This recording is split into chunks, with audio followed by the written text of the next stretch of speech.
23 मार्च 1931 का दिन पूरा देश गम और गर्व के बीच झूल रहा था।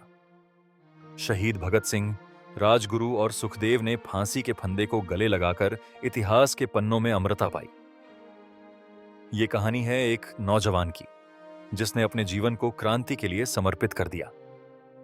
आज हम बात करेंगे उस वीर क्रांतिकारी की जिसका नाम सुनते ही हर भारतीय का सीना गर्व से चौड़ा हो जाता है।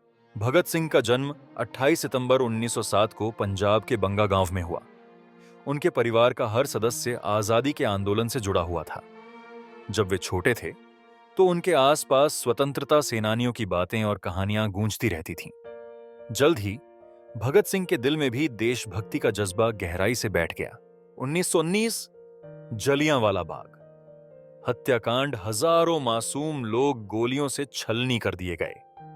12 साल के भगत सिंह ने उस खून से सनी मिट्टी को अपनी मुट्ठी में भरा और कसम खाई, मैं इस गुलामी को खत्म करूंगा। यह घटना उनकी जिंदगी का सबसे बड़ा टर्निंग पॉइंट बन गई। जवानी की दहलीज पर कदम रखते ही भगत सिंह ने आजादी की लड़ाई को अपनी जिंदगी का मकसद बना लिया। उन्होंने Hindustan socialist Republican association HSRA जैसी क्रांतिकारी संस्था में शामिल होकर ब्रिटिश हुकूमत को चुनौती दी। 1928 में लाला लाजपत राय की हत्या ने भगत सिंह को भीतर तक झकझोर दिया। उन्होंने अपने साथी राजगुरु के साथ मिलकर लाहौर में जॉन सॉन्डर्स की हत्या की। हालांकि उनका असली निशाना जेम्स ए स्कॉट था, लेकिन गलती से सॉन्डर्स को मार दिया गया। इसके बाद भगत सिंह पूरे देश में चर्चित हो गए। अंग्रेजी सरकार के लिए वे सबसे बड़ा खतरा बन गए। 8 अप्रैल 1929 का दिन भगत सिंह और बटुकेश्वर दत्त ने दिल्ली की असेंबली में बम फेंक दिए। लेकिन ये बम किसी को मारने के लिए नहीं थे। ये बम सिर्फ एक संदेश देने के लिए थे। बम फेंकने के बाद दोनों ने भागने की कोशिश नहीं की। उन्होंने नारे लगाए, इनकलाब जिंदाबाद और साम्राज्यवाद का नाश हो। भगत सिंह को गिरफ्तार कर लिया गया। जेल में उन्होंने भूख हड़ताल शुरू की, जिससे अंग्रेजी हुकूमत की नींव हिल गई। उन्होंने भारतीय कैदियों के साथ किए जा रहे भेदभाव का विरोध किया। जेल में रहते हुए भगत सिंह ने कई किताबें पढ़ीं और अपने विचारों को लिखा।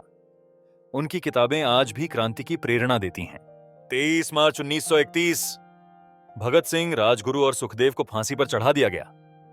फांसी के समय भगत सिंह की उम्र सिर्फ 23 साल थी। वे मुस्कुराते हुए फंदे पर चढ़े। उनके आखिरी शब्द थे, इनकलाब जिंदाबाद। उनकी मौत ने पूरे देश को जागृत कर दिया। लाखों लोग सड़कों पर उतर आए। भगत सिंह ने कहा था, क्रांति की तलवार विचारों की सान पर तेज होती है।